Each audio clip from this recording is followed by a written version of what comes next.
Before this COVID-19 vaccine gets injected into your arm, everything has to be done exactly right, including gently swirling it just so. Otherwise, the vaccine may not work. Here's why. Whatever the active ingredient in there is suspended in an agent. So in this case, it's suspended within what's called lipid nanoparticles. Basically, little fat globules. In the Moderna and Pfizer-BioNTech vaccines, these nanoparticles cushion and protect messenger RNA, or mRNA. This molecule carries the instructions that the body will use to build a defense against COVID-19. If we shake it, unfortunately, the manufacturer indicates that it may break down that lipid structure. That can expose and eventually destroy the mRNA. The Johnson & Johnson vaccine uses DNA that's encased within an inactivated virus.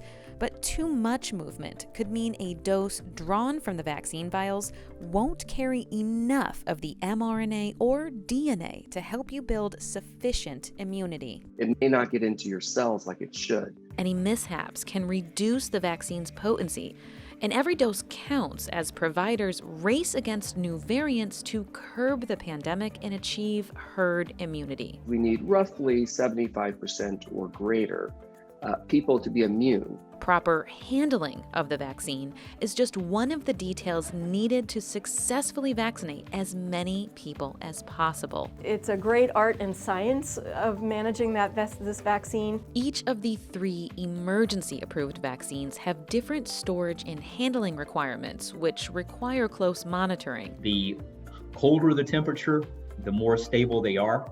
And that once we get to higher temperatures, there's less stability. The Pfizer-BioNTech vaccine needs an ultra-cold freezer and then must thaw in a fridge where it's good for up to 5 days. The Moderna vaccine doesn't need such extreme cold and can last in a standard fridge for up to 30 days. Johnson & Johnson vaccine can last up to 3 months in the refrigerator. The temperatures need to be carefully monitored to ensure vaccines stay within the range that manufacturers prescribe. It's hooked up to our Wi-Fi and it'll send us a message whenever or if we have, hopefully it doesn't happen, but if the unit goes out of range, then we're notified immediately. The specifics are based on how the manufacturers decided to test their products. Pfizer-BioNTech initially tested its vaccine using extremely low temperatures, but further testing showed it remained viable stored under slightly warmer conditions for a set period of time. And even though the Johnson & Johnson vaccine arrives frozen, its guidelines direct vaccinators to store it in a refrigerator. Once a vial of any of the 3 vaccines is opened for dosing, though, the clock starts ticking on how long it'll last. You're constantly looking at how much needs to go in the refrigerator, how much do we pull out and put into the room, how long has it been in the room, how long has it been open since you took out the first dose. It's almost as though you were dealing with chocolate. And if you have chocolate, you know that if you get to a certain temperature, it's going to melt. And so if you encapsulate that chocolate in a coating, let's just say like an M&M, then you can maintain it for a longer period of time. Some vaccine coordinators work solely to monitor proper handling of the vials, which, like other vaccines, must not be directly exposed to sunlight.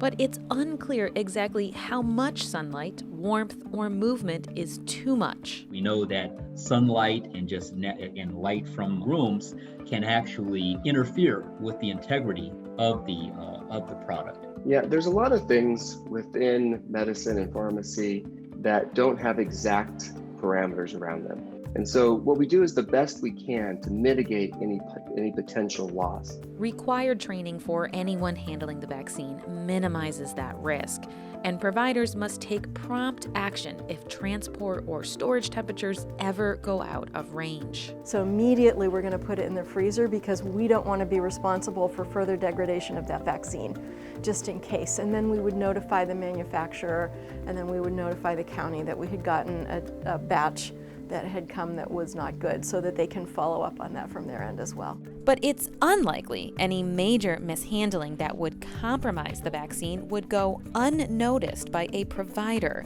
And vaccines often have ample supply of the active ingredient that creates the immune response. So any minor slip-ups likely would not reduce their effectiveness. But careful handling is necessary to reach herd immunity as quickly as possible.